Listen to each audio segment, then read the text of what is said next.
Hello, all. Hey, how are you? Good. Good. How are you guys? What's going on? Welcome back. Thank you.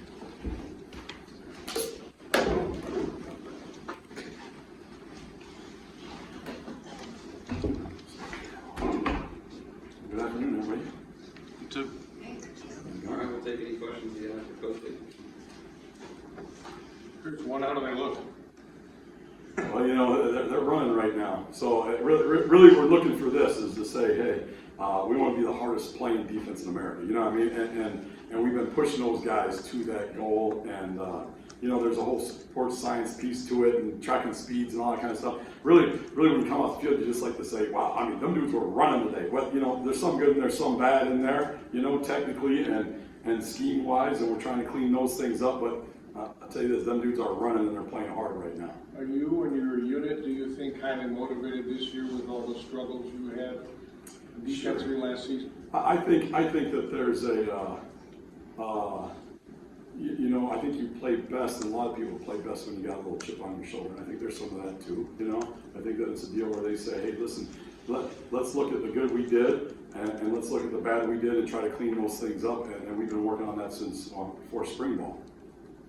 Scottie, how long does it take for a new defensive staff to come together, get guys in different situations? Can you do that just in practice, or do you have to go into the season? You know, staff-wise, I think that it just depends on the type of people you have. You know, we have great people on our defensive staff, and that makes it a lot smoother. You know what I mean? When everybody comes in, and it's not a deal where you're trying to be the smartest guy in the room. You're just trying to, hey, figure out the best thing to do overall. You know, and I think that with the new guys we brought in, you know, they each bring a piece to it, and it's great to have those guys in the room. I mean, to have a specialist like BT, I mean, and be able to take, you know, every position on the field. I mean, he'll work with everybody and talk different kind of, you know, pass rush styles with them, and that's really cool. And then have Marco, you know, and be in control of the whole line. And he's such a great dude that I think the guys are really starting to connect with him, and they understand each other, and it's really cool to see that those connections being built. You know, and as a staff, I think that, you know, I mean, we're a bunch of dudes that I don't think there's really a huge ego in the room, which is cool, because then it's, you know, it's easy to come to work. It's easy to say, hey, and if this guy says, hey, let's do it like this. Well, okay, yeah, maybe that's the best way to do it, you know, and you can all learn from each other, and it's a cool environment. What about having Mel in a different role with the secondary? You know, Talk being in there, it's great because it's like you have another defense coordinator in the room. You know what I mean? If you have a question, sometimes I have to go, you know, try to catch him doing whatever he was. But him being in there, first of all, technically the corners are getting a lot of work. You know what I mean? And you can split that room up with Coach Barnett and Coach Tucker and let them do their things. And it's really cool to see them get better that way. But just to have an overall, you know, he might ask a question about something or this or that, you know, or maybe it's something you didn't think of, or maybe it's something that you need to improve, or maybe it's something that just say, hey, why are we doing it? And then you talk, and then, hey, we used to do that here, and you can make things stronger. So it's pretty cool.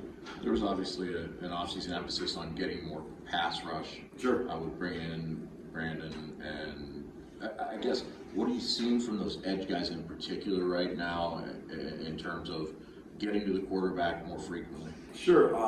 You know, the edge, but it's not just about the edge. It's the whole defense. You know, I mean, BT brings a skill that you can say, listen, but we're trying people in different places right now still as we go through, and that's going to be working for a while, whether it's a linebacker that's getting on the edge, or maybe him blitzing inside, or the D tackles, you know, being able to work an edge move better so that the DNs can come underneath, and those guys rushing together and doing all those things. I think that just technically you see a guy like a pickle random guy, Cal Halliday, you know what I mean? He used to blitz and just go around and get, you know, hit, and if he was free, he'd make a play. If he wasn't free, then it was. But now he's starting to, you know, turn his shoulders and get moves and bend his toe, and he's starting to understand the process of a rush, and it's making our whole defense better at that. You know, not just the DNs. I think that they're getting better too. What are you seeing from those DNs? I think you lose the top three really. Yes. From last year, so You it's know, kind of popped right yeah, now. I mean, Petro's a solid, good player. He's a tough dude, plays on the edge, and he's getting better at pass. You're getting a little bit more nifty. You know what I mean? Like that experience, and hey, this thing works for me, and then I can, okay, if he does this, I can counter. He's starting to get into that phase of the game of the process coming second. Vogel's a dude who came in and was really an outside backer, so he kind of started, hey, I'm going to put my hand in the ground, I'm going to start to rush, and he's done a good job for us as more of a power guy. And then you get to some of the other dudes, like Brandon Wright is having a great fall camp. I mean, this guy went from being a running back who was like hey, look, I'm just going to run, you know, and you never knew where he was going to end up. He was going to run somewhere fast, and now he's in a position that he can get a rush and feel a move and feel a counter and be on a line, and then even in a position where he can play on first and second down because he's starting to understand that too. So it's great to see him come along, and then you get, you know, some of the young guys mixed in, but really on the third down stuff like you're talking about. I mean, we've been using Jacoby there or Brule or you know, Ben Van Sumer and guys like that too. We're saying, listen, it's an open kind of, the best rushers are going to be in the game wherever spot those are, whether it's inside or out. When I see these practices and I see guys sweat and huff and puff and get yelled at, and then I don't really see the behind the scenes stuff, it reminds me of why I gave up football. The question is, how do you make it fun or enjoyable or productive, or isn't it about fun this time of year?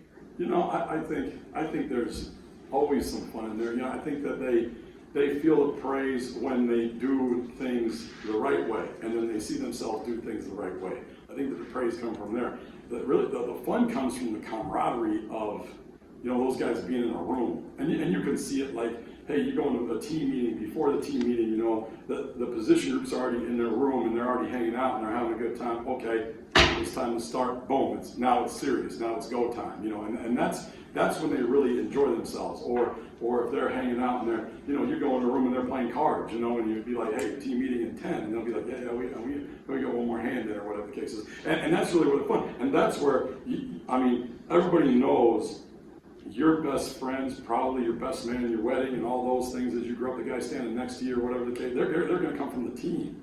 And those are where they're having fun, the bonds built. When we're on the field, it's work time, you know what I mean? And when they make a play or someone else makes a play, when we have that kind of camaraderie, when we love one another, then they're celebrating having a good time together. You know, they make a couple plays a day and they're hooting on, it's a good time. Well, that's what we want to see. And that's where the fun comes from. The rest of it's work. It's work now. It's not a lot of playtime out there. But the linebackers in particular, which a couple of the new guys went to play. Sure. What kind of impact are they having, not just on the third down thing, but in general in that room?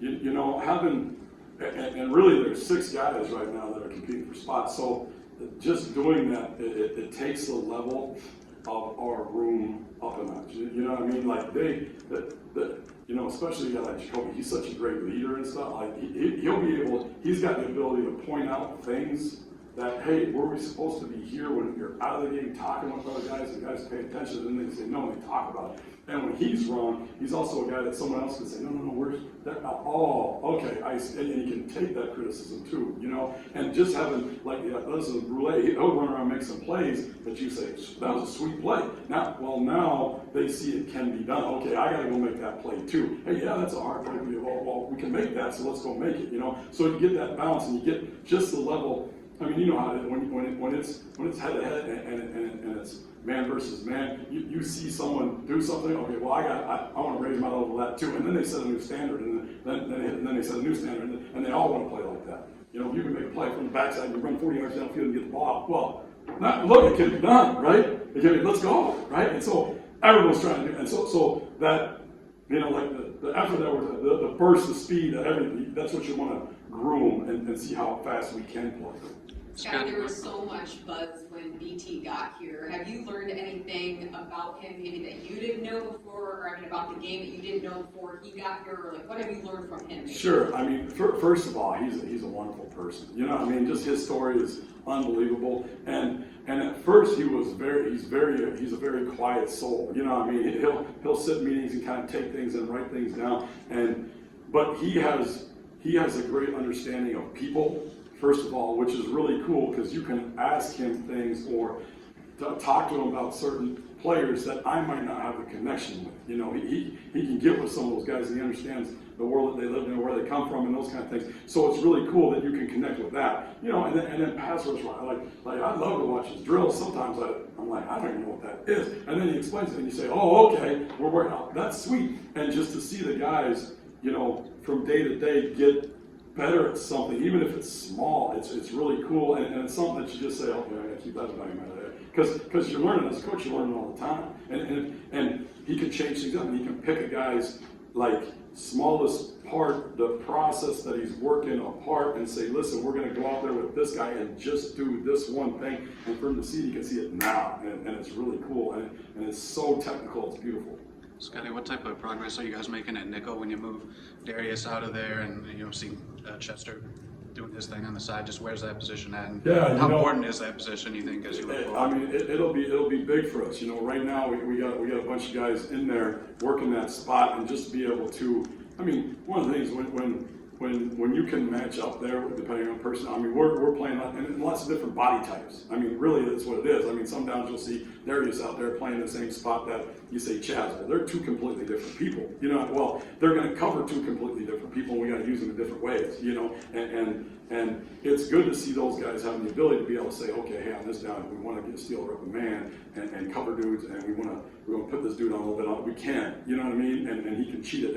And they're starting to understand the other parts too, because those nickels sometimes, they're going to be in the run fit, they're going to motion, they're going to be living it, and they're getting through, they're getting the process. They're not just, and all of our DBs, we're working on getting there, but they're not just cover guys. You know what I mean? They're complete guys that can, hey, if I need to fill a B gap because this motion or whatever happened, well, I'm going to fill a B gap and I'm going to make a tackle, I'm going to saw dude down or whatever the case I need to do. So it's good to see them, the Chaz, the Justin Whites, the Caleb Coley, all those guys growing in that spot. And Ross has really done a good job with those guys, getting them to understand all the different things. And hey, here's the show, and here's how you can mess with the quarterback and doing all. I think it's becoming easier for them because they're understanding what and how to do it. Now they're starting to understand, hey, why can I do this and how do I do this? And then that takes it to the next point, like football 201. Those guys. Is that kind of what you envision, guys for different situations, or would you rather have one guy that can kind of do it all? No. I think it takes a really special guy to be able to do, to do everything all the time. And I think that when you look at it, you want to be able to say, hey, how many receivers in the game? Okay, this is the personnel we want to play with. Hey, how many tight ends? How many? Because we're going to play teams like Illinois and Wisconsin and Minnesota this year that are truly powerful. Okay, well, let's get Snow back in there and let's play with 3 linebacker type guys. And get all that stuff. With Snow in particular, what does that do, moving him up just a little bit into the linebacker spot for the overall defense? And how does he fit at linebacker, particularly with pass coverage? Because it seemed like depth at times was an issue with the back. Sure. I mean, the thing about Snow is this: he's a young man that has a tremendous understanding of football, just in general. And because he's played safety and he's played nickel and now he's playing backer, he understands how all the pieces fit together. So to have another guy on the field that can communicate like a safety, and do some of the coverage skills of a nickel or a linebacker, okay, good. And listen, he's played in the box enough and been around that he's using his hands, and he's big enough to be physical in there and do all the stuff that he has linebackers do. So he's just an asset to have to be able to say, listen, hey, this is really what like a will linebacker is. You know what I mean? You'd prefer to have a big, strong safety type in there. Then if you need to match up a guy or do something like that, okay, it gives you the ability to do that a little bit more because you're not, just playing with big old no-neck linebackers that, can't run. You're playing with athletes out there too that have to make plays. When we do play zone, those guys have to play space and cover ground, and they're going to end up on a receiver coming across the field. They got to make a tackle in a big open space, or I got to take a running back who comes out. And those guys are really good athletes too, so we'd like to match that. Has he told you that he doesn't like to be defined by a position? Because he told us that the other day. He's like, I don't want to be a linebacker. Oh yeah, so I mess with him and tell him he's a linebacker. I know you're a linebacker. So yeah, he does that. He does. I was wondering what you thought of the defensive tackle room overall, because it seems like that's about as deep a position he has as far as experience and guys that doesn't affect. Yeah, we're really excited about that, and we're going to lean on that. A guy like Jacob Slade, coming back, had a really good year. We're hoping that he does the same thing and even grows more. And the cool thing about him is I think that, he was always big and strong and physical against the run. I think that, that's another piece going back to the BT question is, him learning those little tricks too is going to make him, complete, like, hopefully a dominant dude all 3 downs, and Simeon Barrow has a lot of reps. I know he got nicked up last year, And so he started off really hot and then fell off, after he was injured, but he came back and he's come a long way. He understands the position like that. Derek Harmon was a guy we were truly excited about, and he was young and he was a little bit heavy, and he really, really looks good this fall. I mean, there's some guys in there that we're going to say, listen, I mean, there's times when those guys have to play, and it might be a deal too where, hey, if there's a dude that we're having trouble with, well, we can take the guy out of the box and cover that, guy and put 2-on-1 or something, and hey, you guys up front, you got to win, and there's times last year we stressed that too, and we gave up a little bit more in running, but hopefully we can get those guys playing at their highest level, which will help and just eat up gaps inside. I mean, that's a good room, man. Those D tackles, they're fun to watch, and they're beating people up, and hopefully we can keep working on pad level a little bit and technique, but they're a good group. You mentioned playing with a chip on your shoulder. Maybe in terms of that, how would you describe the identity of the defense? Well, like I said, we want to be the hardest playing dudes in the world. You know what I mean? I mean, these guys really right now I think they're starting to buy into that. When you come off the field, you'd say, hey, that was good. They were running, and they're just trying to stack up days. And if you can get that, the thing about the effort and the speed and the strain and the fight to get out blocks and get to the ball, that can cover up all kinds of mistakes. You might have a defensive tackle that gets 2-gap, whatever, but there's a dude on the backside who's running and working and beat his block and he goes and makes a play. And you know what? The ball went for 4 yards, and no one really knows what happened. Because there's a guy that was up, but someone else is playing so hard, and then you don't give up. Wow, and that's a huge difference when it comes down to those yards and inches, and you steal. And I think that if they continue to buy into that and they keep stressing and stacking up days like it, hopefully you're going to see a team that you just go, wow. I mean, these dudes are running, they're flying, they're going, all the time. And if we're the hardest playing defense in the world, schemes and all that stuff, whatever. You can cover up a lot of things and you can play a lot of good football that way. How's the safety position looking? Receiver Anderson's back there with a lot of experience. Yes. Moved back there last year. Mm-hmm. What did you see last year's safety and how are those two coming along? Those two, I'm going to tell you, they have a ton of reps. Like Angelo took the most snaps in college football last year, and I think X was like second, and those two guys are understanding football. Like they're at another level. You know what I mean? The amount of plays that they got and the amount of understanding that they did. And sometimes we'll just leave them right and left. Sometimes we'll flip them. Sometimes we'll make them play each other's spots, just so they get to the point of saying, hey, listen, I got to understand the whole defense no matter what it is, and if something happens here, Now, with them dudes, they've been doing a great job leading the room and trying to bring some of the other dudes up to that level. You know what I mean? Like KB, bringing him up a little bit, saying, listen, we need him to get some reps so he can take some reps off, or some of the young dudes, a Mangan or a Taylor or something. They're working with those guys all the time, and really doing a good job, even when they're out, leading. Small, like they'll talk trash to a defensive tackle who doesn't run to the ball, because they see it, They're at that next level of leadership where they're trying to, they're doing things right, and they'll mess up, sure, but they'll also take ownership in it, and then they'll go out and get somebody else and make sure that they're doing stuff right. So it's cool with those two dudes. I mean, those two dudes, you love them to death, and they grind and they love playing ball, and for them, the grind is like the joy. You know what I mean? I don't go outside and grind like crazy, and that's what I enjoy. It's all joyful. Scottie, how long you had the beard? I don't know. It was in Jacksonville when I let it grow. Whole adult life? No. It was I don't know, maybe 7 years ago. I grew it and I'd shave it off like Easter time for a while, and I said screw it. Makes you more distinguished, right? No, it makes me lazy, so it does. I don't want to shave it. What's something you're curious about for the first scrimmage, Scottie, that you haven't been able to see yet? I like to see the guys that are, especially the new guys and the young guys, just go out there and play and use their technique and see who can really finish the plays. We've been thudding like crazy, and sometimes we've been tagged.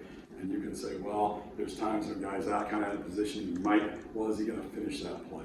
You know what I mean? Who's going to be, when the lights are on, like it or not, scrimmages change people. They're, well, then they mess up. You know what I mean? Well, that's what's going to happen in the first game. So you can really learn about players and how they're going to do when the lights on at a smaller scale, you know, because there's going to be, hey, in a full stadium, right, cameras, it's on TV, see how they react in a smaller scale of that, and then we get to coach them through it, you know what I mean, because there's going to be some good, and there's going to be some bad, and there's going to be some guys who, you know, lose their minds on that first day, and there's going to be some guys who flash and make a whole bunch of plays. And those, like the Cal Hollies of the world last year, on those days are the ones that just say, that dude had a great day, you know, let's see a lot more of them, you know.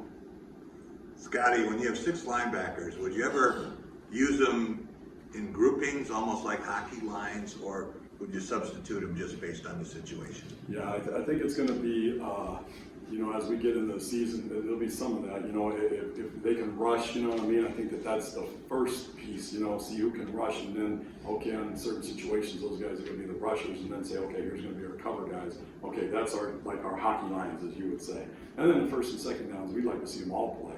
You know what I mean? And finding them enough reps. The cool thing is you're not going to be strained to the point where maybe a little bit like the defensive ends last year. The defensive ends, like those guys would go play as hard as they can, and then they got tired, they just run out and a new guy would come in. You know, they would just handle it all by themselves. And if you can get enough guys playing at a high enough level, you can trust them to do some of that too. You know, I mean, I just ran down a bubble all the way out there, 40 yards, and I made a sweet play. I'm tired. I can't play like that. Well, if someone else that you trust is your backup, I mean, you guys can switch and, okay, go get a break. I know it's your series, whatever, it's your series ball. Who cares? Go make plays, because that's what football's all about. You want to make as many as you can. You know, so I don't know. It'll be interesting to see how it shakes out. I think everybody's going to have a role. It's just going to be what's their best role. Is there that challenge with the D tackles in particular to get them enough snaps because you are so deep there? Yeah, the D tackles, I think that they all play anyway. You know, I mean, even no matter, it's really hard, no matter what level you're at. You know what I mean? Like, even if you're in the NFL, your corners and your safeties and your linebacker, your Mike might play every down of a whole game because of how it breaks, but your D-line still rotates. You know, it doesn't matter who they could be the highest paid dude, edge guy ever, he's still going to take breaks. You know, I think in college it's the same way. Those guys are going to rotate like crazy because if they can play at a super high level, you want to be able to get them in so they can all maintain that level through 4 quarters of play. You know, so I think that they're going to be rolling anyway, no matter what. Scott, we've heard so much about Amir's speed in terms of he's tall. We get that. What have you seen from him other than the fact that he's tall? You know, the thing, he's tall and he can run. Okay, those are his physical attributes, right? Yep, good. The cool thing about him is this: he understands football. You know what I mean? And not knocking any other corners. Just when you get a guy who understands ball on the edge too, like he'll do things to mess with our quarterbacks just by himself. And other guys are, you know, they look and I think he's in man, but I'm not. Is he? You know, and you'll see him take second and third glances out there. And though it's the little things that you might not notice, you know, like you're trying to figure out the coverage. They look like this, okay, they look like this. But this guy usually, he's not telling me. In fact, he's lying to me, and I'm not. Well, now it just makes you a little bit unsure when the ball snaps, and his ability to process things. You know, like he understands, like, okay, we're putting this coverage. What do you got? Well, if I get this, then I got to be able to help on this guy, and I can come back, and I can do, you know, those kind of things. His football IQ is high, and that's been a benefit to us because not only is that something that's fun to coach because you can get a guy, and the other corners can see it and they can say, oh, I should know that too. Yeah. Oh, okay. I'm going to start to do that, or I'm going to start to cheat like that, or I'm going to start to. Those are things that I should. Yeah. And they learn from a guy who's a vet being in the room who understands ball and is cool. You guys do it, coach? All right. Thanks. Thank you. Thank you. Appreciate it, Scottie. Thanks, guys. See you guys.